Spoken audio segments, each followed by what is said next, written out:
Ava. Welcome back to our channel, Elementary, my dear, where we make nutrition science easy for you to digest. Today we're talking about Shawn Baker and the carnivore diet. Be sure to hit that subscribe button so you never miss one of our videos. So the carnivore diet, it seems like it came out of nowhere. Carnivores left, right, and center. You find them on TikTok, Twitter, Reddit. The likes of like Joe Rogan, Jordan Peterson, which honestly that should tell you a lot about this. Joe Rogan has had many prominent carnivores on his podcast. We even have medical doctors who are promoting this carnivore diet. This brings us to Dr. Shawn Baker, who is an orthopedic surgeon, a rower, a bodybuilder, and a major proponent of the carnivore diet. Shortly after going on a purely carnivorous diet, I noticed such an improvement in performance and strength. There are literally thousands of people that are doing this now. Their allergies went away, their arthritis goes away, their gastrointestinal issues go away. The evidence indicates that humans evolved eating a highly carnivorous diet prior to agriculture. Modern evolution of food is getting farther and farther away from what we were actually designed to eat. His website is like carnivore.diet or something like that. Like he is the guy. He like speaks about it at many different events and like webinars and stuff like that. He has a book. The medical board in New Mexico actually asked him to voluntarily surrender his license, which I find hilarious. His license was reinstated. We'll give him that. He is not currently practicing as an orthopedic surgeon. I will say, as someone who interacts with orthopedic surgeons almost every single day, orthopedic surgeons very good at, doing orthopedic surgery.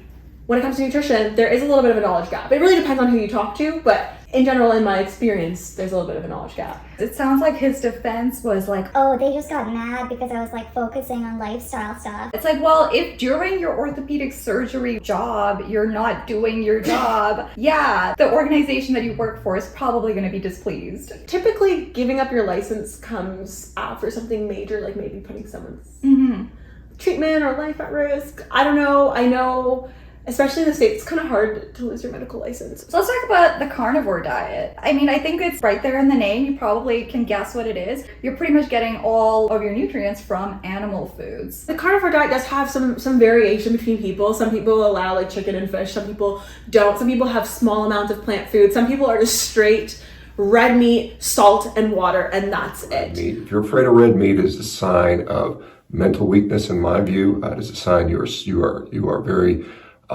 susceptible to the programming that's out there, and there is some programming.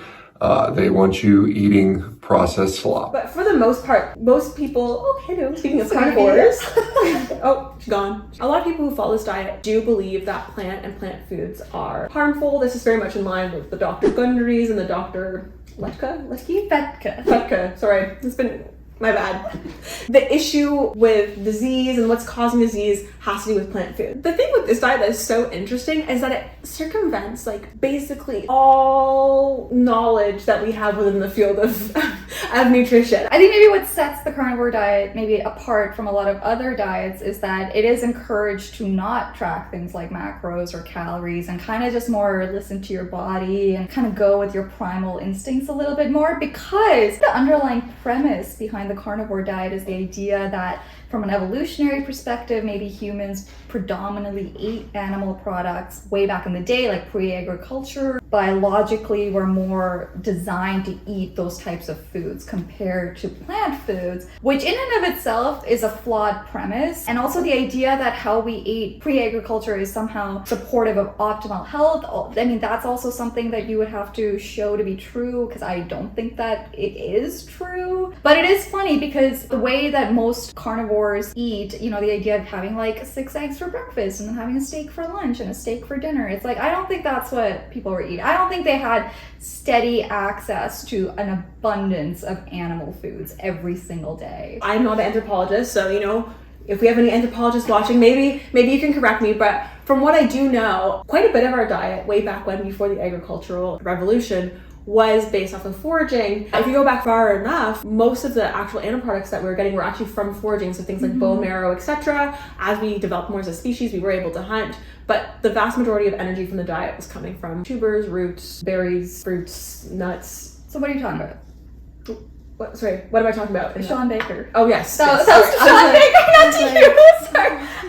I don't know. What am I talking about? He makes a lot of bold claims on his website. Apparently, the carnivore diet is good enough to cure diabetes, gastrointestinal issues, mental disorders, skin issues, joint pain, hormonal imbalances, inflammation, blood pressure, body composition, strength and performance. The list goes on, because if you watch different videos of his, he does change it up every so often and add like a few more things in there. What's fascinating is that a lot of these conditions, you know, it's something like hypertension. Like, we know that increasing fruit vegetable intake actually has been shown time and time again to actually improve things like hypertension and lower blood pressure. And then when we look at something like diabetes, that's a very interesting one, because carnivore diet, you're only eating meat. That means that your intake of carbohydrates is very, very low. And we know people who have diabetes have it where either their body doesn't produce enough insulin, so their body can't bring the carbohydrates into their cells to use, or their cells aren't reacting to that insulin. And so it makes sense, if you're eating less carbohydrates, you're not gonna have as much fluctuation in your blood sugar. And that's one of the key measures that they look at when we're looking at diabetes. Okay, if I say carnivore diet for strictly maintaining blood sugars with diabetes,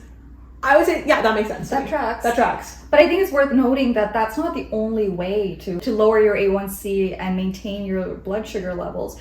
Just having an overall varied diet that includes fruits and vegetables and whole grains and eat some meat and animal products or general good protein sources and physical activity, all of these things have been shown to help with diabetes. The idea that, sure, yeah, restricting to the extent of doing a carnivore diet would probably help with that, but it's also not necessary. Some of the benefits of fruits and vegetables with diabetes management is thought to come from some of those phytonutrients and micronutrients that are found in high amounts in fruits and vegetables only, that you couldn't get from meats only. It's worth noting, okay, maybe your blood sugar will be more stable because you're not having carbohydrate. But what is the effect of eating only meat on the long-term health? You know, we don't have a lot of evidence there, but generally from what we know, fruits and vegetable consumption are associated with better health outcomes, longevity, etc. There are certain things like gastrointestinal issues, and you do hear that over and over again. Also certain autoimmune conditions, like Michaela Peterson, who's Jordan Peterson's daughter, she had idiopathic arthritis. That's thought to be an autoimmune condition and had to have, I think, a double hip replacement or a bunch of different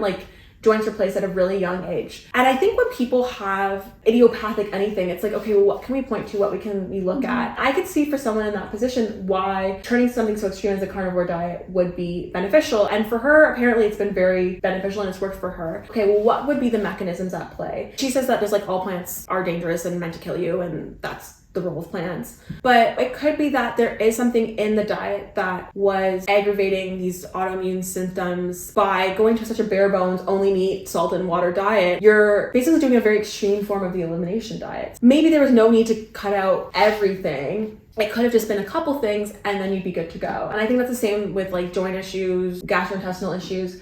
Those things are very tricky. It's really hard to find a good balance there, but when you strip back the diet all the way, and if there was a dietary trigger, it makes sense that there would be improvements. A lot of those conditions are very tricky, and it is difficult to pinpoint what might be the problem. One of the protocols for a lot of gastrointestinal issues is to do an elimination diet and a gradual reintroduction of foods. That's done in a very systematic way where you're kind of tracking how you feel and reintroducing foods one at a time to be able to kind of narrow down what might be the trigger for you. And as you said, it seems like perhaps what's happening here is that people are doing the elimination step without doing the gradual reintroduction phase, which is ultimately kind of the important step to actually figure out what the trigger is. So it might make sense that a lot of these conditions, maybe people feel better, but perhaps it's not actually necessary to eliminate as much as they have. Granted, the gradual reintroduction phase, it is a very tedious task and it's difficult to do without the support of a healthcare professional that can guide you through that process and tell you what foods to introduce first and for how many days and what to track, what to look out for. Maybe that's why this is kind of an easier sell for people to do and maybe they do feel better. But the cost-benefit analysis here, where you're giving up so much foods and probably doing a lot more long-term harm, that's important to consider. Something else to consider is the placebo effect. And I know the placebo effect gets a really bad rap and it's oh, it's all in your head. But there has been a lot of really interesting research done with the placebo effect. And actually with the IBS, there was a study done where they gave people a placebo pill and told them that it was a placebo pill, and it still had an effect for improving symptoms of IBS. I think our idea that placebo, if something's a placebo, that means it's bad, is not right. Oh, I'm so pro placebo. I'm so pro placebo. If something works for you, who cares why it's happening? Mm-hmm. But something like the carnivore diet, it may be a placebo effect of I'm expecting to see a benefit, and therefore I do see a benefit. Despite the lack of concrete scientific evidence to support a lot of the claims, there are a lot of anecdotal evidence, and like we said, a lot of people that do the carnivore diet do report that they see all sorts of benefits. Actually, even like watching some of his YouTube videos and going through the comments, it is very like, wow, like so many people seem to have had a lot of positive experiences with it. Despite the fact that we may not have a lot of research on it supporting it, Dr. Baker does have some proposed mechanisms for why people might be seeing these benefits. So why does it seem to help? I mean, I'm not going to say I know for sure, but I've got some speculation. You know, one thing is, and we heard about satiety. I mean, appetite regulation, we see it with the ketogenic diet. Satiety is very important. Whether it results in a calorie deficit or not, whether there's a metabolic advantage. You know, David Ludwig might argue about that. Certainly, we know protein seems to be an advantageous macronutrient for not putting on fat. Number one, he thinks that it has to do with appetite regulation and satiety. This is an interesting one because I would say, generally speaking, protein-rich foods and, you know, animal foods tend to be high in protein. They do tend to be more satiating. They are considered one of the more satiating macronutrients. It is normal that if you eat the same foods over and over again on a daily basis, you might just have less interest in food and therefore might be okay with eating less in general. The novelty is not there. I would say probably people on the carnivore diet probably do eat less. And probably are fuller for longer. If you're eating like a giant steak, Or 6 eggs. or 6 eggs for breakfast, yeah, you probably will feel pretty full. Yeah. Like that makes sense. How that's curing joint pain? I don't know. You know, like when we're talking about body composition, weight loss, okay, sure, I'll give you that. But yeah, joint pain, Inflammation. hormonal imbalances. There's a thermic effect of protein. We get rid of junk. I mean, it's hard to make carnivore junk food. I mean, there's people trying, but it's really hard. The next thing that Dr. Baker talks about as a potential mechanism for the carnivore diet curing every single illness that there is and there ever has been is the thermic effect of food. That's basically how much energy your body is burning in digesting and absorbing food. Animal foods are higher in protein. Protein has a high thermic effect of food. It helps with body composition, weight loss. Lots of good quality protein would help with building up that muscle, especially if you're Exercise. training as well. Other than that, I don't know. But also, like, carbohydrates are kind of important for that insulin response and that anabolic response. I was trying to find some research about this because he does talk about how it helps with like your power and performance and blah blah blah blah blah. And since he's been a carnivore diet, he's Breaking world records, and look at him, he's so shredded. there are actually studies that show that low carbohydrate diets, ketogenic diets, lead to less muscle mass accretion. It's very limited research. I will grant you that. There's very, very limited research, and there is no research on the carnivore diet specifically and muscle mass. That's actually fascinating because like bodybuilders are very specific and focused on macronutrient splits. Carbohydrates are like a pretty big focus for them, especially in their bulking phases. Yeah, because of the insulin.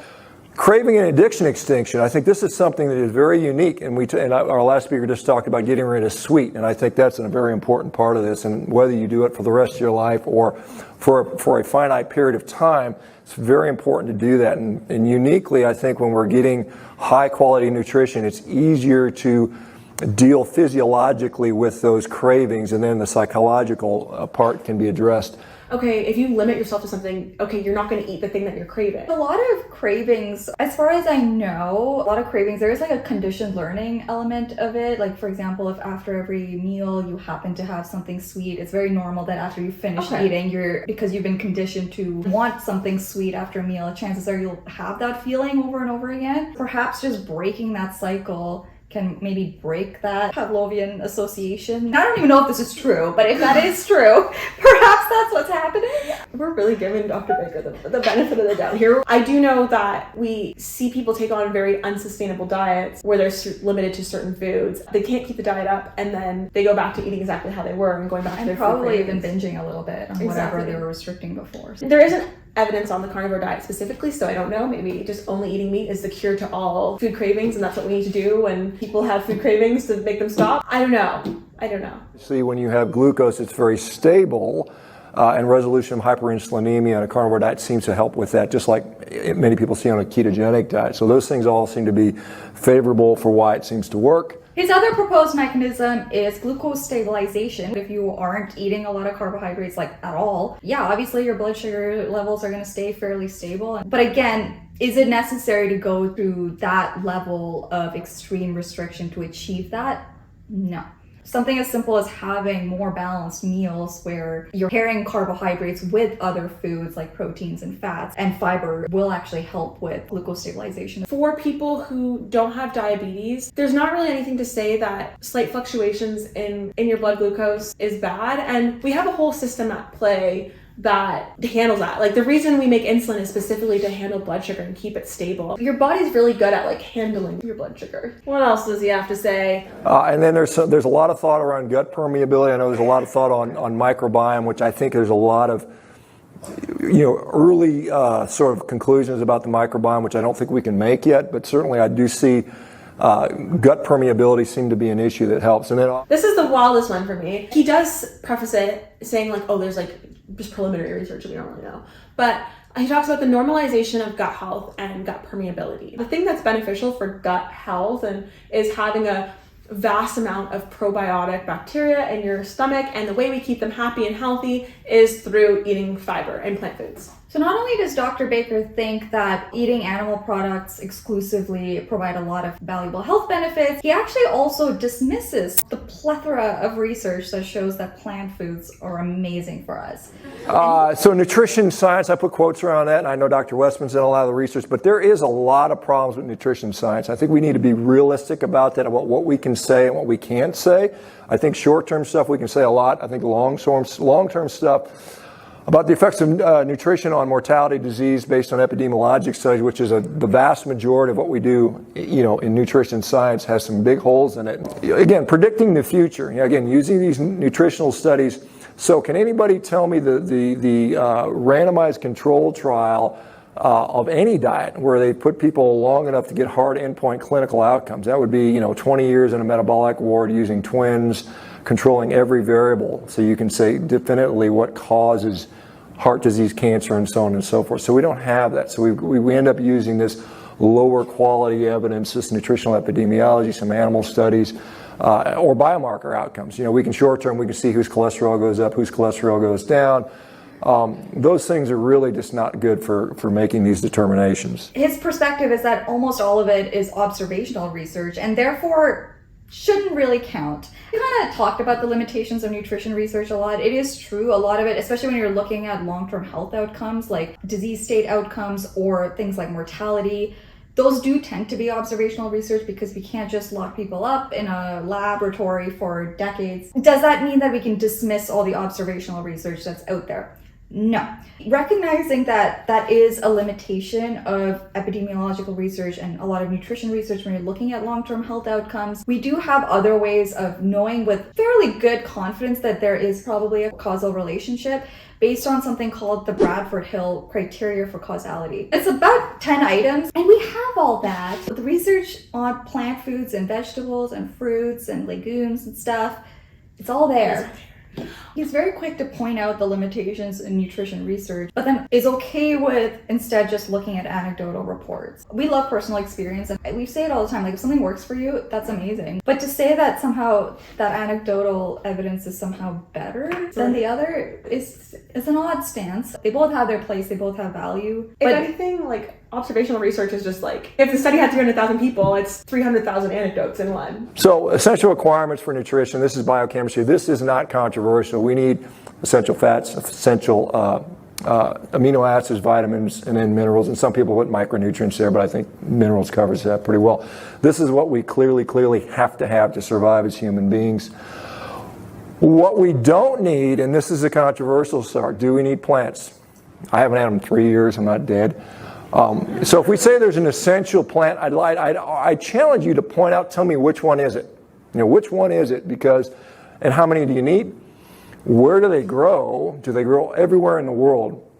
Remember, humans started, arguably, or Homo sapiens started arguably in Africa, and we made it through Southern Europe, Asia, North America, down to South America, and then finally the Pacific Islands. And so what plant was growing everywhere all year long, in all climates and all seasons? And if you can find something, and maybe grass, I don't know, and are they always available? So when we say, there's superfoods, there's these plants we have to survive, I can't think of one. You know, if somebody tells me blueberries are necessary for me to survive, I'm going to say, where do you get blueberries in January in Alaska or, you know, northern Canada? They're just not there.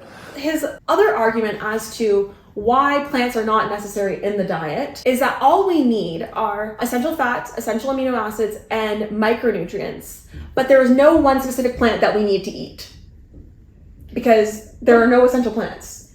Which, I mean, no one claims that. So, I mean, I don't know who he's arguing with when he's making that statement. I feel like there's a hypocrisy and like a weird double standard, because he'll say things like, you know, name me that one plant that every single person needs to eat every single day. And it's like, okay, well, name me the one animal that every single person needs to eat every day. Like, it's just a stupid thing to say. Or the idea that, oh, like something like blueberries, everyone loves blueberries, but you can't access that like all year round, all over the world. It's like, okay, like, what's your point? Like, no one is saying you need to eat blueberries every single day, all year round. Like, so fiber is another one. You know, we've got to have fiber. Fiber is essential. If we don't have fiber, our colon's going to fall out. The fiber-loving bacteria are going to revolt.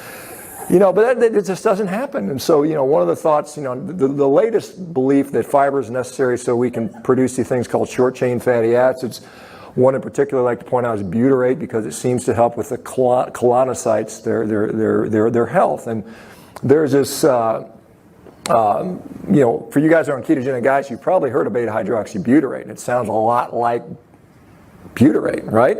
So hydroxyl radical, an OH molecule, different, and that's a reversible reaction that actually can happen pretty easily. So if you have circulating ketones and those colonocytes have a blood supply, they're likely getting the ketones they need, or the beta-hydroxybutyrate or the butyrate. You can also make butyrate from you can also make short-chain fatty acids from amino acids. Butter has butyric acid. So all these, there's other sources to get there. And again, there is no award at the end of life for the largest or most frequent bowel movements. It's like fiber is not actually necessary. And he brings up the fact that at the end of our gastrointestinal tract, bacteria eat the fiber and they release short-chain fatty acids, and that might play a role in our body and our health. And he kind of talks about, well, you can just get that from animal foods anyway. Okay, all of those statements are true. But also, I don't think anyone claimed that the reason you need fiber is for that outcome. Like, there are benefits to short-chain fatty acids, and we're learning more and more about them all the time, but that was never the primary focus, or no one claimed that that was the main reason you wanted fiber. So again, I think he's creating like a false argument to argue against. Like, he's making up an argument that no one is making and then is arguing against it. But as Dr. Baker pointed out, there's no award for the frequency or quality of your bowel movements. Which I think there should be. When you have a shit poop, you have a shit day. We do know fiber is important for not just the short-chain fatty acids, but keeping all the other bacteria happy and healthy in our gut. Also, blood glucose regulation, blood cholesterol regulation. There's a lot that fiber does. I think the reason he's attacking fiber specifically is because it's one of the nutrients that you can't get from animal foods. Are plants good for us? And again, it depends on the plants. You know, I mean, you know, if we go outside and walk outside and start randomly eating plants out there, we're all going to get sick, and some of us will die from that. So there's certain plants that we've managed to cultivate. Again, they don't contain anything unique that we can't get from an animal product. And even if we say we want to get vitamin C, you could eat, you know, extra liver if you wanted to do that. But the same argument goes for meat. The people that are vegan say, well, we can get everything we need from plants. You know, we just got to balance all the essential amino acids and so on and so forth. There's one thing called duckweed, which apparently does have B12. They've discovered, but duckweed doesn't just grow everywhere. Just like when we go across the world, we can find animals everywhere. And this is one of the reasons. You know, think about it. How do we get across the world and get all over the planet as human beings? And it's through animal nutrition, because animals are everywhere, and we've eaten every one of them. You know, we talk about who's the apex predator. Name me another animal that can eat whales and cows and sheep and, you know, everything that exists, and we're the only ones that have done that. He says that plants don't have any nutrients that you can't get from animal foods. That is somewhat true-ish. You'd have to really be careful with your diet and eat a lot of organ meats and things like that, which he does not necessarily recommend. He says you do not need to do that. I think there's an important distinction between being free of some basic diseases that are based on nutrition deficiencies versus actually being optimally healthy. The point being made, it is true for straight up avoiding nutrition deficiencies and diseases associated with that, But I would say if you're talking about actually optimal health, that would not be true. Plants do provide a lot of things, including things like phytonutrients that you don't get from animal products. It's just so weird. The standard North American diet, like I think it's generally recognized to be fairly high in animal products and animal foods. A lot of the disease states that are actually tend to be associated with a diet like that, the markers of those conditions do tend to improve by reducing animal food intake and adding more plant foods. When we're talking plant food specifically for this, we're talking about fruits and vegetables and whole grains. What's maybe very compelling about his website and his message is like when you go on his website, he actually has like 29 pages worth of research studies supposedly supporting the carnivore diet, or at least that's how he kind of titles this section. But when you actually look at the research studies, a lot of them are good quality research studies. None of them actually support his stance. For example, there's some studies that suggest that maybe reducing animal food consumption doesn't actually improve health outcomes when it comes to things like cardiometabolic conditions or cancer outcomes. More and more, it does seem like maybe animal foods or saturated fats in animal foods are maybe not what's to blame when it comes to our health crisis, which is great. I'm glad that we're learning more about that. That still doesn't support the idea that eating only animal foods is somehow better for you. There's another study on there that's basically looking at vegans versus people who eat meat as a part of their diet, not exclusively meat. And it shows that people who eat meat have less anxiety and depression. And it's like, okay, but the takeaway is not, okay, therefore only eat meat. The takeaway is that people who eat some meat in their diet have less incidence of anxiety and depression. And this has been found like again and again. It's not really like a shock, and it has maybe to do with some of the nutrient deficiencies that are common when people have vegan and vegetarian diets and don't necessarily get enough of their nutrients. That doesn't say, oh, therefore, if you eat the carnivore diet, your depression and anxiety are going to go away. It's interesting because there is actually thought to be maybe a kind of a non-intuitive confounding variable there too, particularly in the North American context where veganism in some ways might be countercultural. It is thought that people that are vegans do tend to be more type A personalities, and there is an association between having that type of personality type and being more prone to anxiety and depression. Then there's also some thought that sometimes people with eating disorders might use veganism as kind of a mask because it's very easy to kind of restrict when you go to a restaurant. You can just be like, oh, the only thing I can eat is a garden salad with nothing on it. But I've seen that before, and that is reported in the literature. When I was working in general medicine, I saw that a couple times. People that have eating disorders, there is kind of an association with being at higher risk for things like anxiety and depression too. There might be some confounding variables there, but of course there is the specifically nutrition concerns as well, depending on whether you're adequately supplementing or being more mindful of your intake. There's a lot of things. Yes. None of which support the idea that eating an all-meat diet is somehow good for your mental health. There actually is one study that has been done on a carnivore diet. A very rigorous study. They went... Sorry. Can't even say that with a straight face. So they went to different social media platforms. They're like, hey, you a carnivore? Have you been a carnivore for 6 months? Are you over the age of 18? Take our questionnaire, take our survey. This survey seemed like it was quite extensive and quite long because they asked about like their dietary patterns, not really using any tool that's been validated for that, but that's, I guess, their prerogative. They kind of were like, well, you know, carnivores are so different, we can't possibly find a tool to measure this. Okay, so they had that, and then they basically just asked people, compared to before you started the carnivore diet, how's literally every single domain of your health? And just they asked them about blood lipids, about all these different factors. And they came to the conclusion, people love being on the carnivore diet. It's great for them. And yeah, they're doing great. It kind of messes up their cholesterol, but whatever. There's quite a few people who said that their cholesterol actually got worse, or their blood lipids got worse, which was very interesting to me. Average length of time people were on it was 14 months. I also wonder, like, how many times are you getting your blood checked over the course of 14 months? I also think that maybe this is my personal bias. People who follow this diet, generally from what I've seen, tend to be very, like, about the diet, like, this is the thing that cured my disease. And therefore... like ideological? Yeah. Actually, something just occurred to me. They only included people in the study that did the diet for at least 6 months. Yeah. Which initially, at first thought, actually kind of made sense. Now that I think about it, if you're excluding all the people that stopped doing it within 6 months, that's actually important information. It's like, why did all those people stop in the first 6 months? Because there probably are a lot more people that tried and stopped for probably a whole host of reasons. Partially it could be just not enjoying that lifestyle, but I wonder if they were experiencing other adverse health outcomes, digestive issues, feeling like tired all day, all of those things, and you don't get to see that side of things. What's our verdict on the carnivore diet? There are a lot of people that are experiencing conditions and are suffering and struggling on a day-to-day basis and not getting answers from their doctors. In a lot of medical settings, maybe doctors don't take you seriously, or maybe aren't doing the proper testing, maybe you don't feel heard. There's no proper diagnosis or treatment available. I understand the desire to try anything, especially if you're living with joint pain and like literal physical pain all the time. Like, yeah, that sucks. And if no doctor is giving you an answer,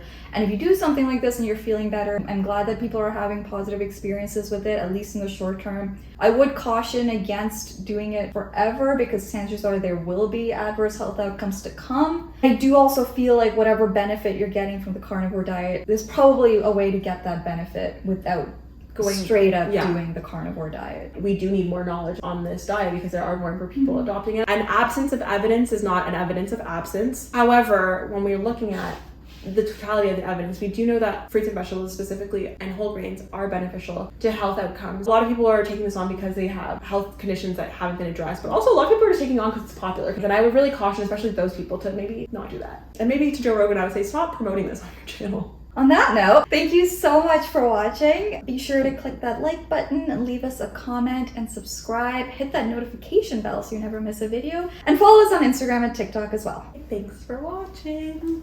Bye. Bye. Come on, Lulu, say bye.